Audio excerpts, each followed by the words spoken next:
Bienvenue pour ce nouveau numéro de votre capsule Le Mercato sur 13 TV mbokk yi dal leen ak jàmm ci seen Mercato sur 13 TV transferu Koulibaly ca Manchester City daanaka li ci des bareetul ngir mu yemb ndax Manchester City ak club italien bi di Naples am nañu ak déggoo niki talaata gi. Manchester City dafa bëgg Kalidou Koulibaly intégré effectifam ci lu mu gaaw ci wàccaayug saison bi ñu jëm ci Premier League bi. Journaliste italien bi spécialisé ci wàllum transfert di Nicolo Schiro xamle nañu ne Kalidou Koulibaly déggoo na ba noppi ak waa Manchester City ci contrat bi mu war xaatim ak ñoom ba 2025 ñu war koo fay at mu ne 10 millions d'euros. transfert am nag moom Koulibaly ca Manchester City dinañ ci génnee lu tolloo 80 millions d'euros. ginnaaw mercato bu mucc ayib boo xam ne def nañu ko OGC Nice léegi dañuy wàññi yenn ci seen joueurs yi bokk na ci ñoom latéral sénégalais bi di Racine Colli mi nga xam ne juróom-benn weer yi weesu ñu nga ko abaloon Famalicão nekk ca Portugal laata moo ñibbisi ca Nice niki semaine bi. Papis Demba Cissé ku moyul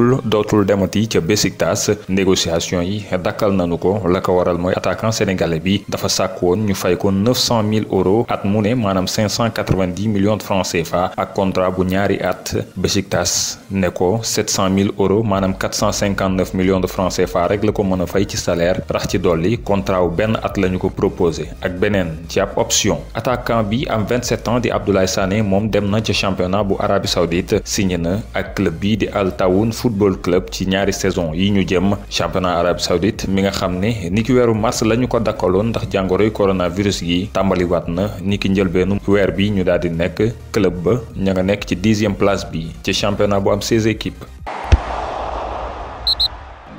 bu ñu sukkandikoo ci xibaar yu France Football Alexis Romao am 36 ans di ab milieu de terrain expérimenté togolais libre bi mu jugee Stade de Reims ba léegi dina xaatim ab contrat en avant Guingamp mooy ab renfort bu mucc ayib ngir club breton bi nga xam ne dafa bëgg a delluwaat ca Ligue 1 ginnaaw bu saison bi jeexee. ginnaaw ba ñu ko abalee ca Galatasaray saison bii Mario Lemina am 26 ans daanaka club ba bëgg nañu ko ba tax staff technique bi bëgg mu daal di fa des jamono ji sax ña ngay waxtaan. bu ñu sukkandikoo ci TRT Sport Yot yi déggoo nañu ba noppi ak milieu international gabonais bi li ci des mooy négocier ak Southampton mi nga xam ne ancien Marseille bi dafa am contrat ba juin 2022 ngir mën koo téye foofee ca Turquie. Ronald Koeman a été intronisé ce mercredi comme le nouvel entraîneur de Barcelone. Il quitte son poste de sélectionneur national des Pays-Bas pour revenir en Catalogne où il est passé en tant que joueur entre 1989 et 1995. Le Néerlandais a signé un contrat jusqu'en juin 2022 et succède donc à Quique Setién. Pour sa part, Eric Abidal, ex-secrétaire technique de Barcelone, est remplacé par son ancien adjoint Ramon Planes.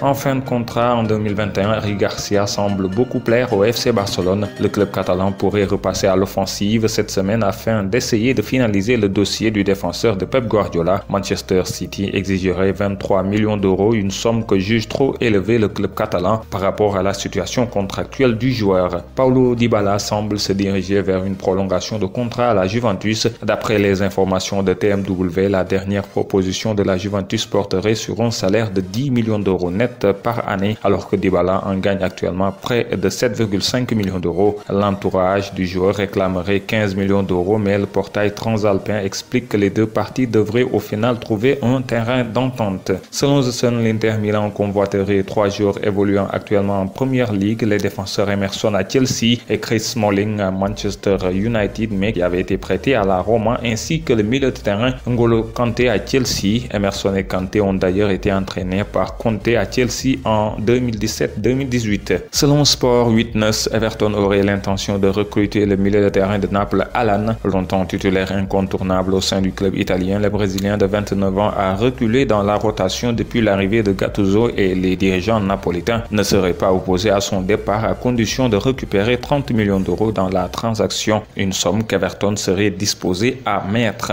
Prêté à l'AS Monaco où il s'était révélé, Tiemoué Bakayoko sort d'une saison pleine. L'international français de 26 ans a toujours 2 ans de contrat à Chelsea, mais il n'aurait pas les faveurs de Frank Lampard. La La semaine dernière, la Gazzetta dello Sport informait déjà de la volonté de l'AC Milan, où il avait été prêté en 2018-2019, de le faire revenir en Italie. Ce mercredi, le quotidien transalpin parle même d'une volonté à tout prix. Le club et le joueur seraient d'accord, mais reste à convaincre Chelsea qui, aux dernières nouvelles, réclamait 20 millions d'euros. C'était dans l'air, c'est désormais officiel. Régnier, 18 ans, est prêté au Borussia Dortmund pour les 2 prochaines saisons jusqu'au 30 juin 2022. L'attaquant brésilien était arrivé au Real Madrid en janvier en provenance de Flamengo pour environ 35 millions d'euros. Il n'avait pas encore vraiment eu sa chance en équipe première. Bartosz Białek donne un nouvel élan dans sa jeune carrière. L'attaquant polonais de 18 ans qui évoluait au Zagreb Lubin vient de s'engager avec Wolfsburg, auteur d'une excellente saison avec Ekstraklasa avec 9 buts et 4 passes décisives en 19 matchs. Il s'est engagé avec les Loups jusqu'en juin 2024 et portera le numéro 21. Annoncé dans le viseur de Sheffield United, le gardien de Bournemouth Aaron Ramsdale se rapproche des Blades. Selon Sky Sport, le portier âgé de 29 ans serait en effet en train de passer sa visite médicale avec le club du Yorkshire du Sud. C'était dans l'air du temps, c'est désormais officiel. L'Olympique lyonnais a annoncé aujourd'hui l'arrivée du défenseur turc Cenk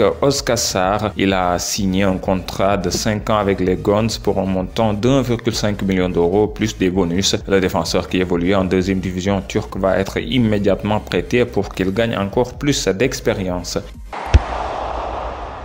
ñu jeexale ak bonus sport. Paris Saint-Germain egsi na ca finalu Ligue des champions gulet ci taarixam. champion de France yi démb dafa daan ci lu leer Leipzig ñetti bal ci dara. Idrissa Gana Gueye mi nga xam ne jongante bi yépp ci banc de touche bi la ko nekkoon moom ak ay naataangoom daañu daje ci final bi ki gagné ci ñaareelu demi-finale bi diggante Olympique Lyonnais ak Bayern Munich. bureau bu conseil bu FIFA daan nay xamle ci ab communiqué ne ñëpp déggoo nañu ci membre am yi ne daañu amal ay coppite ci waxtu ya ñu jàppoon compétition yi bokk na ci Coupe d'Afrique des Nations 2021 bi nga xam ne léegi leer na yóbbu nañu ko ba janvier 2022 waaye date exacte yi daanu ko fësal jëmi jamono. qualification phase finale Coupe d'Afrique des Nations 2022 daanu tàmbaliwaat weeru novembre bi ñu jëm bu ñu sukkandikoo ci confédération africaine bu football mi ko xamle ci ab communiqué. lu ñeel nag éliminatoire Coupe du monde Qatar 2022 yi daañu am lu ko dalek 31 mai jàpp 16 novembre 2021 ngir sélection africaine.